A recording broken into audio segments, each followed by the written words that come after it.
Kişilərdə sidiyə çıxmanın çətinləşməsinin səbəbləri bir sıra hallarda mümkündür. Prostat vəzninin xoş xassəli və yaxud bəd xassəli böyüməsi, yəni prostat vəzninin adenolması və yaxud xərçəngi, sidik hissəsində olan hər hansı bir xəstəliklər səbəbindən, sidik hissəsinin şiş xəstəlikləri, sidik hissəsinin iltihabi xəstəlikləri, sidik hissəsinin daş xəstəliyi, sidik kanalında daş xəstəliyi, sidik kanalının daralması, sidik kanalında hər hansı bir həcmli sahənin olması, bütün bunların hamısı sonunda sidik ifrazının, sidiyə çıxmanın çətinləşməsinə səbəb olur.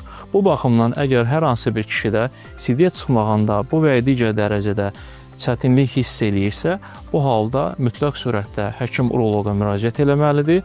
Müvafiq sadaladığımız aspektlər üzərində araşdırma aparılıb, aidiyyəti diaqnoz əsasında da uyğun müalicə təyin oluna bilər.